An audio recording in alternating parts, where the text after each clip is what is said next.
இன்றைக்கி group 1 வேர்ப்ஸோட conjugation பார்ப்போம். Group 1 வேர்ப்ஸோட இந்த கான்ஜுகேஷன் அப்படின்னு சொன்னால் அந்த எண்டு கக்கு அப்படின்னு ஒரு வேர்டு எடுத்துக்கிட்டோம்னா இது வந்து ஸ்டெம் பார்ட்டுன்னு சொல்லுவாங்க. இது எண்டிங், ஸ்டெம் எண்டிங். இந்த எண்டிங்கை நம்ம வந்து மாற்றணும்.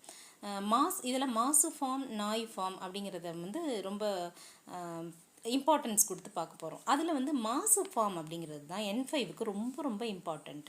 நீங்கள் வந்து ஒரு சென்டென்ஸை முடிக்கணும் அப்படின்னா N5ஓட சென்டென்ஸு, கிராமர், அந்த எது எடுத்துக்கிட்டாலும் ரீடிங் எதை எடுத்துக்கிட்டாலுமே ஒன்று மாசு ஃபார்ம் இல்லைன்னா தேசு ஃபார்மில் தான் முடியும். அந்த N5க்கு அதுதான் ரொம்ப முக்கியமானது. இந்த மாசு ஃபார்ம்லேருந்து இன்னும் நிறைய ஃபார்ம்ஸை டிரைவ் பண்ணுவோம் நம்ம. இப்போது நான் வந்து கக்கு அப்படிங்கிற ஒரு வேர்பை எடுத்துக்கிறேன். இந்த first group 1 verb. Group 1 verb அப்படின்னாலே அந்த மிடில் லைன், ஹிரகானா சார்ட்டில் உள்ள மிடில் லைனில் உள்ள ஏதோ ஒரு லெட்டரில் தான் முடியும். ஒரு ஊ அப்படிங்கிற லெட்டரில் தான் முடியும். இதை வந்து நம்ம கோதான் வேர்புன்னு சொல்லுவோம். இப்போ பார்த்துக்கிட்டா இந்த ஹிரகானா சார்ட் இருக்கு இல்லையா, இதில் அ, இ, உ, ஏ, ஓ, இதில் இந்த ஊ வரிசை இந்த மிடில் லைனில் இருக்கிற இதில் தான் ஏதோ ஒரு லெட்டரில் அந்த பிளெயின் ஃபார்ம் ஆஃப் வேர்ப் முடியும். இப்போ நம்ம கக்கு அப்படின்னு எடுத்துக்கிட்டோம், அந்த கூவை எடுத்துக்கிட்டோம். இந்த கூங்கிறது கா வரிசையை சேர்ந்தது. க, கி, கூ, கே, கோ. இது கோதான் வேர்ப், 5 ஸ்டெப் கான்ஜுகேஷன். இந்த 5 லெட்டர்ஸை எடுத்துக்கணும். க, கி, கூ, கே, கோ அப்படிங்கிற இந்த 5 லெட்டர்ஸையும் எடுத்துக்கிட்டு ஒவ்வொரு லெட்டருக்கும் ஒரு கான்ஜுகேஷனை நம்ம பண்ண போகிறோம். இப்போ வந்து நான் அந்த கக்கு அப்படிங்கிற லெட்டரை வேர்டை எழுதிக்கிறேன். இப்போ வந்து க, கி, கூ, கே, கோ இல்லையா, க, கி, கூ, கே, கோ அதெல்லாம் எழுதிக்கிட்டேன். நான் இங்கே ஹிரகானாலையும் எழுதுகிறேன். க, கி, கூ, கே, கோ. இது கூட நீங்கள் என்ன சேர்க்கணும் அப்படின்னு சொன்னால், ஃபஸ்ட்டு எடுத்தோடனே இதுதான் வரிசை. என்ன வரிசையில் நீங்கள் கான்ஜுகேட் பண்ணணும் அப்படின்னா, நாய் அப்படின்னு கான்ஜுகேட் பண்ணணும். நாய், நாய், மாசு, ரெண்டாவது மாசு, மூணாவது பிளெயின் ஃபார்ம். இது ஒன்றும் பண்ண முடியாது. அடுத்தது கேங்கிறதுக்கு பக்கத்தில் பா போடணும். அடுத்தது கோங்கிறது இந்த அடுத்த லாஸ்ட் கான்ஜுகேஷன் ஊ, அதாவது நாய் ஃபார்ம், மாசு ஃபார்ம், பிளெயின் ஃபார்ம், பா ஃபார்ம், ஓ ஃபார்ம். இதுக்கு வந்து கக்கு அப்படின்னு நம்ம எடுத்துக்கிட்டோம் இல்லையா, கக்கு இது பிளெயின் ஃபார்ம். இதில் இந்த கூவை மட்டும் எடுத்துட்டு மற்றதோட இந்த கூவுக்கு முன்னாடி என்னெல்லாம் வருதோ அதெல்லாம் எல்லா இடத்துலையும் போட்டுடணும் இந்த இடத்துல. இப்போ இதில் கூவை எடுத்துட்டோம்னா க மட்டும்தான் மிச்சம் இருக்குது. அப்போ நாய் ஃபார்முக்கு கக்க நாய், மாசு ஃபார்முக்கு கக்கி மாசு, இந்த பிளெயின் ஃபார்ம் அப்படியே தான் இருக்கும். இது கக்கேபா, இது கக்கோ. ஸோ இதோடைய அர்த்தம்லாம் என்னன்னு சொல்கிறேன். கக்க நாய், நாயினாலே இல்லைன்னு அர்த்தம், நெகட்டிவ் ஃபார்ம். அப்போ இது வந்து நெகட்டிவ் ஃபார்ம். கக்கு அப்படின்னா டு ரைட் இல்லையா, எழுதுதல், எழுதலை அப்படின்னு அர்த்தம், எழுதவில்லை அப்படின்னு அர்த்தம். கக்கி மாசு, கக்கு, இது ரெண்டுத்துக்கும் ஒரே அர்த்தம்தான். இது பிளெயின் ஃபார்ம், இது பொலைட் ஃபார்ம். இது வந்து பொலைட் ஃபார்ம், பொலைட் ஃபார்ம். இந்த கக்கி மாசு அப்படின்னு சொன்னால் நான் எழுதுகிறேன், எழுத போகிறேன் அந்த மாதிரி அர்த்தம், ஃப்யூச்சர், நான் பாஸ்ட். இந்த கக்குங்கிறது பிளெயின் ஃபார்ம் அல்லது டிக்ஷனரி ஃபார்ம், பிளெயின் அல்லது டிக்ஷனரி ஃபார்ம். ஒரு டிக்ஷனரி எடுத்தோம்னா இந்த இதில் தான், இந்த ஃபார்மில் தான் அந்த டிக்ஷனரியில் நம்ம வந்து அந்த மீனிங்கை கண்டுபிடிக்க முடியும் ஜாப்பனீஸ் டிக்ஷனரியில். அதனால இதை டிக்ஷனரி ஃபார்ம்னு சொல்லுவோம். பிளெயின் ஃபார்ம்னு ஏன் சொல்கிறோம் அப்படின்னா, இந்த வேர்டை, இந்த டு ரைட் அப்படிங்கிறத கக்கி மாசுன்னு சொல்கிறதுக்கு பதிலாக கக்கு அப்படின்னு நம்ம யூஸ் பண்ணோம்னா அதை நம்ம குடும்பத்துக்குள்ளார, நம்ம ஃப்ரெண்ட்ஸ் கிட்ட அப்படி தான் இதில் பேச முடியும். நம்ம இதை விட்டு வெளியில் போகிறோம் அப்படின்னு சொல்லும்போது இந்த மாசு ஃபார்மில் பேசுகிறது தான் மரியாதையானது. அடுத்து கக்கேபா அப்படிங்கிறது கண்டிஷனல் ஃபார்ம், கண்டிஷனல் ஃபார்ம் அல்லது இஃப் அப்படிங்கிற ஃபார்ம். எழுதினாள், இஃப் ரைட் அப்படின்னு அர்த்தம். கக்கோ அப்படின்னா ஒலிஷனல் ஃபார்ம் அல்லது வந்து எப்படி சொல்லணும், let's form, let's form. Let's write அப்படின்னு அர்த்தம். லெட்ஸ் ரைட், எழுதலாம், நம்ம எல்லாம் எழுதலாம் அப்படின்னு சொல்கிறோம்ல, லாம் அப்படின்னு சொல்கிறது தான் இது கக்கோ. இப்போ கக்க நாய், கக்கி மாசு, கக்கு, கக்கேபா, கக்கோ. இப்போ 5 ஃபார்ம் வந்து நம்ம இந்த எண்டிங்கை, இந்த க அப்படி இந்த கூவை மட்டும் எடுத்துகிட்டு இந்த ஸ்டெம் அப்படியே வச்சுருக்கோம், இந்த எண்டிங்கை மட்டும் கான்ஜுகேட் பண்ணியிருக்கோம். இந்த கான்ஜுகேஷனுங்கிறது எண்டிங்கை சேஞ்ச் பண்ணுறது. ஸோ இந்த 5 ஸ்டெப்பில் இதை காஞ்சுகேட் பண்ணியிருக்கோம். அதனால இதை கோதான் வேர்புன்னு சொல்கிறோம். இதை நான் அப்படியே ஹிரகானாவில் எழுதிடுறேன். இது வந்து நாய். ஃபஸ்ட்டு எடுத்தோன்னா நாய் போடணும். அடுத்தது மாசு, அடுத்தது கூ அப்படி இருக்கும். இது பா, இது ஊ. அப்போ கக்கநாய், இது கக்கு இல்லையா, கக்கநாய், கக்கி மாசு, கக்கேபா, கக்கோ அப்படின்னு கொண்டு வந்துட்டோம். இப்போ வந்து இதில் இது வந்து ஒரு வார்த்தையை, ஒரு வேர்பை காஞ்சுகேட் பண்ணி காட்டியிருக்கேன். இன்னொரு வேர்பை எடுத்துப்போம். இப்போ இதில் வந்து சுமு அப்படின்னு எடுத்துப்போமா. இந்த மூ அப்படின்னு முடியுது. மூ ஹிரகானா சார்ட்டில் பார்த்தீங்கன்னா மூ, இது வந்து மே வரிசை. மா, மீ, மூ, மே, மூ. இதை எடுத்து எழுதிக்க போகிறோம். இப்போ சுமு அப்படிங்கிற வேர்பை எடுத்து அதை காஞ்சுகேட் பண்ண போகிறோம். அதை வந்து நான் இப்படி அந்த 5 ஸ்டெப்பையும் எடுத்துக்கிட்டோம்னா இப்போ நான் சுமுவே எழுதுகிறேன். சுமு. இப்போ இந்த மூ அப்படிங்கிறதோடைய வரிசை என்ன? மா, மீ, மூ, மே, மூ.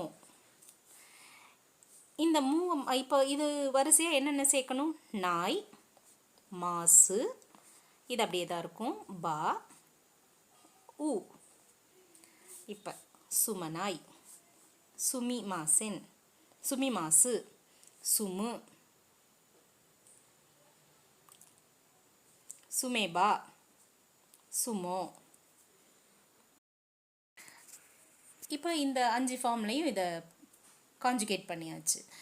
இப்போ என்ன நமக்கு இதில் பார்க்கணும் அப்படின்னு சொன்னால், இந்த 2 ஃபார்ம் மட்டும்தான் N5க்கு வரும். அதில் இந்த மாசு ஃபார்ம் தான் ரொம்ப இம்பார்ட்டண்ட். இந்த மாசு ஃபார்ம் வரைக்கும் நம்ம பண்ணால் போதும். இந்த பா ஃபார்ம், மூ ஃபார்ம்லாம் நமக்கு இப்போதைக்கு தேவையில்லை. நம்ம என்ன பண்ணலாம், இந்த 2 இதை இந்த மிடில் லைனுக்கு மேலே இருக்கிற இந்த 2 மட்டும் எடுத்துப்போம். இந்த லெட்ஸ் ஃபார்ம்னாலும் நமக்கு தெரியும், சுமோ அப்படின்லாம் போட்டுக்கலாம், அது ஒன்றும் பிரச்சனை இல்லை. அதுவுமே இந்த மாசு ஃபார்மில் தான் நம்ம பண்ண போகிற மூலியம், இந்த பிளெயின் ஃபார்ம்லலாம் பண்ண மாட்டோம்.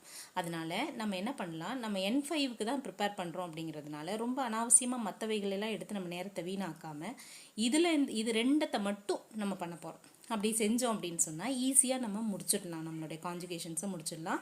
தேவையில்லாமல் இதெல்லாம் N4க்கு மேலே தான் வரும். இந்த ஃபார்மெல்லாம் நீங்கள் N4க்கு மேலே தான் படிப்பீங்க. இங்கே N5 கொஸ்டின் பேப்பர்ஸில் எங்கேயுமே இதெல்லாம் யூஸ் பண்ண மாட்டாங்க, அவ்வளோ தூரத்துக்கு பண்ண மாட்டாங்க, அவ்வளோதான். இதில் வந்து நீங்கள் மாசு ஃபார்முக்கு தான் ரொம்ப இம்பார்ட்டன்ஸ் கொடுக்கணும். மற்ற நிறைய ஃபார்ம்ஸ், தே ஃபார்ம், தா ஃபார்ம், தாய் ஃபார்ம், இதெல்லாமே மாசுலேருந்து தான் நம்ம டிரைவ் பண்ணணும்.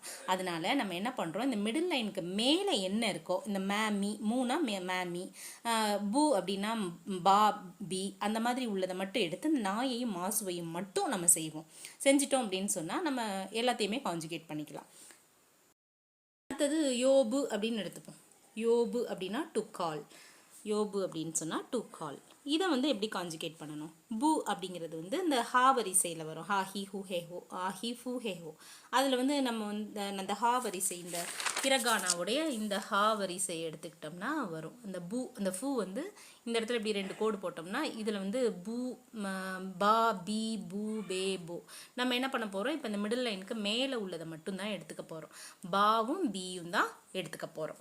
ஸோ அதை எடுத்து நம்ம போட்டால் போதுமானது, அந்த காஞ்சுகேஷனுக்கு போதுமானது. இப்போ இதில் வந்து பா, பி, பூ, இதில் யோபுன்னு இருக்குது. யோபு அப்படின்னு சொன்னால் கூப்பிடு அப்படின்னு அர்த்தம், கூப்பிடுதல்.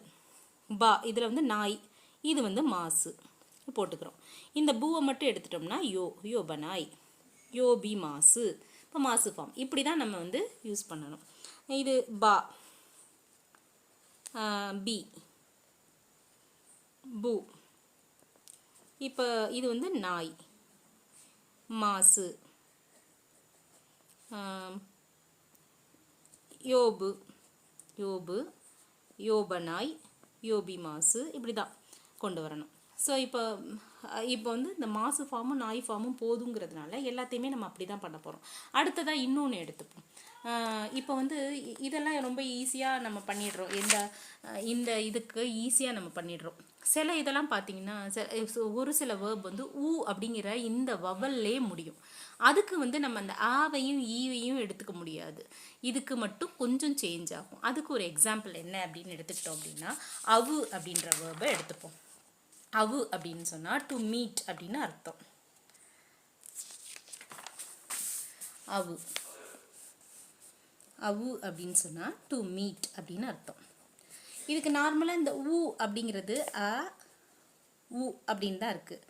இங்கே வந்து நியாயமாக பார்த்தோம்னா வரணும், ஈ வரணும், அப்புறம் வந்து ஊ ஏஓ அப்படி வரணும். ஆனால் இந்த வவலை மட்டும் ஊன்னு முடிஞ்சதுனா மட்டும் ஒரே ஒரு சேஞ்ச் மட்டும் வரணும். இங்கே என்னென்னா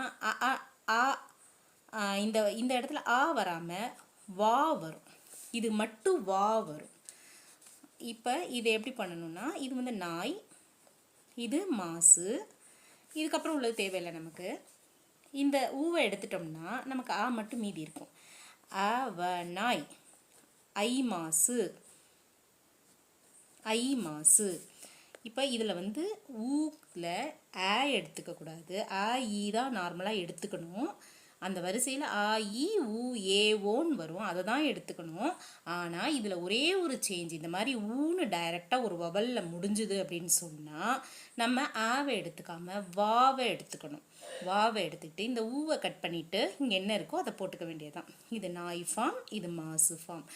இப்போ இந்த ஆவை எடுத்து போட்டோம்னா அவனாய், ஐ மாசு அப்படின்னு தான் வரும். இந்த ஒரே ஒரு இதுக்கு மட்டும் இந்த சேஞ்சு. இங்கே டைரெக்டாக நாயின்னு வராமல் அவனாய் அப்படின்னு வரும். அவு அப்படின்ற ஒரு வேர்ப் ஒன்று இருக்குது. கவு அப்படிங்கிற ஒரு வேர்பும் இருக்குது. கவு அப்படின்னு சொன்னால் டு பை அப்படின்னு அர்த்தம். வாங்குறது, அது வாங்குறது. அப்போ வந்து இதுக்கு கவு அப்படின்னு சொன்னோம்னா இந்த ஊவில் முடியுது. இது இது வந்து இந்த ஊ அப்படின்னு முடியுது. இந்த ஊக்கு முடிஞ்சால் இதுக்கு நம்ம நார்மலாக வந்து ஆவும் ஈயும் எடுத்துக்கணும். ஆனால் இந்த ஊன்னு முடிஞ்சிச்சு அப்படின்னு சொன்னால் நம்ம எடுத்துக்க முடியாது. அந்த இடத்துல மட்டும் வான்னு எடுத்துக்கணும். எப்படி அவுக்கு எடுத்தோமோ அதே மாதிரி இந்த ஊன்னு தனியாக இந்த ஊன்னு வவலில் முடிஞ்சால் மட்டும் இது ஒரு ஸ்பெஷல் கேஸ். இதை வந்து ஞாபகம் வச்சுக்கணும். ஆணு மட்டும் எடுத்துக்கூடாது, இதை வந்து வான்னு எடுத்துக்கணும். ஃபஸ்ட்டு நாய் ஃபார்மை மட்டும். நாய் மாசு. அப்போ இதை பார்த்தீங்கன்னா இந்த ஊவை மட்டும் எடுத்துட்டோம்னா மீதி இருக்குது. கவனாய் வாங்கவில்லை, கை மாசு வாங்குவேன், வாங்குகிறேன் அப்படின்ற அர்த்தத்தில் வரும்.